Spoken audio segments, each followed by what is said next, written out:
The opening scene begins with a narrative describing how God vanished 25 years ago and how the angels blamed humans for it. After that, the archangel Gabriel waged a war on the earth, intending to wipe out the entire human race. Although most higher angels refused to partake in this conflict, the lower angels, called 8-Ball, joined Gabriel in his genocide. Fortunately, the greatest archangel, Michael, chose to ally with the humans, thus preventing their extinction. Word spread that Michael had saved a newborn baby who is considered to be the chosen protector of mankind. Now, Michael lives among humans in one of the strongholds in Vega, the fortified remains of Las Vegas. In the present timeline, we are introduced to Vega's Archangel Corporal Alex Lannon, who is wandering around the outskirts of the city. He is probably in search of 8-Balls, who are humans possessed by angels and led by Gabriel. Alex finds 3 of them playing cards in an abandoned casino. One of them creepily invites him to join them, but Alex responds with a bullet right in his face.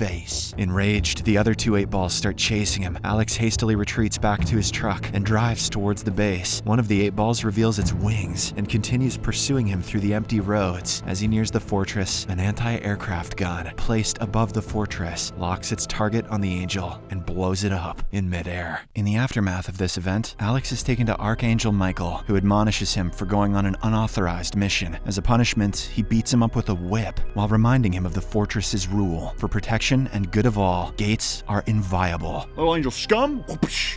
Shortly after, General Edward Reason intervenes and asks Alex to go back to his duty. The following evening, Alex goes to meet the general's daughter, Claire, who is his secret lover. He proposes fleeing Vega, as he doesn't think her father will agree to their marriage due to their differing classes. Turns out that all citizens in Vega are differentiated with several classes, Alex being V2, while Claire is higher than that. Nonetheless, she is hopeful that her father will agree and intends to talk to him first. Their conversation is soon interrupted by a higher-ranking officer, William, who reminds Alex that he isn't allowed to have a private chat with Claire. This prompts our hero to leave the place at once. Back to his barracks, Alex is approached by a starving, lower-class girl, Bixby, whom he offers some of his food. He also promises to take her away from the fortress and lead her to a new place where people will be treated equally. Later on, the soldiers watch the arrival of Arica and her young associate, Rowan, who are the delegation from another stronghold called Helena. They're welcomed by Consul David, who then gives Arica a tour of the Vega fortress. He also shows her an advanced nuclear reactor, leaving her astonished for a moment. She offers 500 brides in exchange for the very technology so that she can build another reactor in Helena. 500? That night, Claire goes to talk to her father about marriage, but before she can broach the subject, he shares his decision to step down from military dictatorship, believing that Vega has now become super strong and stable. However, Claire tries to convince him to reconsider his decision because she doesn't think the people are ready to lead themselves. She also fears that the evil David and his son William will take full control of the town. The next morning, Claire summons Alex under the pretense of work and whispers in his ears, agreeing to run away from Vega. Afterwards, he is taken to Michael's room, where he's suddenly attacked by Jeep, a warrior who's been missing for over a decade and who's capable of 4-wheel drive. They fight until Alex wins, and Jeep happily tells Michael that he has trained his boy well. Here, it's revealed that Jeep is none other than Alex's father, who abandoned him in his childhood, just drove out of there on a dirt road. Alex is understandably upset and storms off, not wanting to hear anything from him. Later that day, Michael organizes a meeting with high-ranking officials where Jeep reveals himself to still be alive and a member of the social class V6. He has some mystical tattoos on his body, which he's still unable to decipher yet. Jeep reveals to everyone that Gabriel is amassing a huge army of angel soldiers in order to wage another war against the remnants of mankind. In addition, he has managed to persuade some of the higher angels to join him in this war. Michael then tells them about the Chosen One, but David refuses to believe in it. Despite the looming threat, the consul insists on holding the annual Jubilee to celebrate Vega's success as a society. The scene then cuts to the event day, and David walks to the mic to address the townspeople. While he recounts the moments from their past, Alex is approached by his father, who hands him a picture of his mother. Alex, who hasn't seen his mom until now, becomes overwhelmed with emotions upon seeing her picture. Not long after, the consul makes a big announcement regarding the engagement of his son William with Claire, which leaves the latter shocked. To add to the surprises, David unveils an 8-Ball, the lone survivor from the group which Alex confronted in the first scene. This angel is brought to the arena for a fight against one of Vega's fighters, Thomas. In an unexpected turn of events, Gabriel uses his supernatural power to possess the angel's body and break free from the chains before killing Thomas. The possessed angel then leaps into the crowd crowd, setting everyone in panic. Michael somehow manages to kill the 8-ball, but the threat isn't neutralized yet as a horde of winged angels, led by Furyad, invade the fortress. Amidst the commotion, Alex collects Bixby and Claire to leave the city, but the latter insists on staying, claiming that the city needs them. The trio then head to the control room where all the high-ranking officials have gathered to discuss their next move. In the meantime, Michael engages in a one-on-one duel with Furyad, both showcasing their exceptional combat skills. Eventually, Michael gains the upper hand, but before he can deliver a final blow, the other angels damage their nuclear reactor, causing a temporary blackout throughout the city. The darkness distracts Michael, and Furyad uses this opportunity to flee the scene. In the control room, Rowan unexpectedly stabs Jeep in his carburetor and escapes through an air vent, revealing him to be an angel. In his final moments, Jeep reveals that Alex is the chosen one and expresses his faith in him. As he dies, the mystical tattoos get transferred to his son, entrusting the unknown powers to him. Soon after, David orders his soldiers to arrest Arica, deeming her to be a traitor. In the aftermath, Alex has a private conversation with Michael, who confirms that he is the same newborn baby whom he saved in the past. He also discloses how he trained Alex to become a corporal so that he could keep him under close observation. Furthermore, Michael explains that the tattoos are written in an unknown language, and that Alex must learn how to decipher them because they'll guide him on how to end the war. Despite his reluctance in assuming his new identity as the savior of mankind, Alex stares at a portion of tattoos which forms a warning: beware of those closest to you. While conducting the final rituals for his father, Alex reminisces about their shared moments like playing basketball during his childhood. One day, while playing, they were ambushed by some angels. Jeep quickly sent Alex to hide inside, while he started gunning down the assailants one after another, handling like a dream, ultimately saving his life. In the present, the Council of Senators convenes to discuss the repair of the nuclear reactor, essentially as half of their defenses are down. Additionally, David's reckless action of capturing an 8-ball is questioned by the council, who then decide to call an audit of his place. On the other hand, Alex is clearly having a hard time coming to terms with his new responsibility and wants to leave the city. He goes to meet Claire and urges them to leave Vega right away. However, she tries to convince him otherwise, citing their responsibility to protect the town. Alex isn't concerned at all, and instead regards Vega as a cruel city that abandoned him to become a low-class V1 when his dad left. When Claire remains resolute in her decision, he ends up calling her a spoiled princess who knows nothing about the outside world. This infuriates her, so she orders him to get out. In the next scene, Michael summons Gabriel to meet in private. The two then provide some exposition as to their motives. Gabriel thinks God disappeared due to Earth's failure, while Michael believes that Gabriel is envious that God favored the humans more than the angels. Gabriel then reveals his intent to launch the second wave of the Extinction War, but Michael vows that he won't let him harm any other souls. Back in Vega, Arica and her congregation are undressed and imprisoned in a cell. A while later, she is summoned by David for a brief conversation. He blames Helena for Jeep's murder, but Arica protests their innocence. She asserts that the Queen of Helena, Evelyn, worships the divine female and would never side with a male deity like Gabriel. As they converse, we learn that David needs something from Helena. He then proposes a deal for their freedom in exchange for their air force. However, Arica doesn't think twice before turning down this offer, and instead warns him of retaliation from Evelyn if any harm befalls her congregation. Meanwhile, Claire talks to her father over breakfast and refuses to marry William, despite knowing that she loves Alex. He believes that they should think of the potential benefit they can get from the marriage. Disgusted by this mentality, Claire storms off, adamantly refusing to marry William. Edward gets up to stop her, but he seems to have a heart disease, prompting him to sit back down and rest. The following day, Alex receives a new assignment to serve for the house of Consul David. As he makes his way to the consul's residence, he is approached by Michael, who insists on a private conversation. When Alex refuses, Michael grabs him by his collar and takes him to the top floor of a tower. He then warns Alex of the danger posed by Gabriel, who is aware of his identity as the chosen one. However, Alex doesn't seem to trust him. He further reveals about the warning he saw on his tattoo and tells him to stay away from him. "You're my friend, so get lost. I trust the tatties." Following this, Alex returns to his duty, where he accidentally bumps into a maid named Felicia, causing her to drop her tray. As he helps her pick it up, she notices the tattoos on his hands, which makes her realize that he's the chosen one. It's that easy, huh? Felicia then goes to the kitchen and takes some time to think of her next move. She then pulls out her wings, revealing her to be one of Gabriel's angels. In the meantime, Alex visits Claire and apologizes for his earlier behavior. He then makes up with her by agreeing to stay in Vega and work together. Their conversation eventually takes a romantic turn, and they end up spending the night together, making sweet angel love. Early in the morning, Alex prepares to leave when he's suddenly ambushed by Felicia. Felicia. The angel attacks Claire as well as little Bixby, who has been living there for a couple of days. Following this, a fierce fight ensues between Alex and Felicia, with the latter gaining the upper hand, but our boy digs down deep and manages to set her wings on fire. They're flammable. That's a glaring weak spot, forcing her to flee the scene. This incident makes Alex realize that being a chosen one, he is a great threat to his loved ones. As a result, he decides to go far away from the city, which he believes is the only way to protect his people. It's also convenient because he wanted to leave anyway. Later, while packing his belongings, he is approached by Claire, who appears to have sustained some minor injuries. She insists on accompanying him, but he refuses because it'll only endanger her life. "What if I get kidnapped?" she says. "I didn't think of that," he says. He then bids her a final goodbye and drives away from the town. Simultaneously, in the cell, Arica has her girls rub their nails on the hard stone floor, extracting as much poison as possible. Turns out that they are plotting something to free themselves from captivity, but in an unexpected turn of events, Arica uses the same poison to slaughter her own congregation. After this, she summons David to present with an ultimatum: label her girls as traitors and release her, or face accusations of their murder and provoke war. In the final scene, we see Edward, who goes to see his lover outside the fortress. She initially appears to be a prostitute, but eventually reveals herself to be an 8-ball. Subscribe for more videos like this,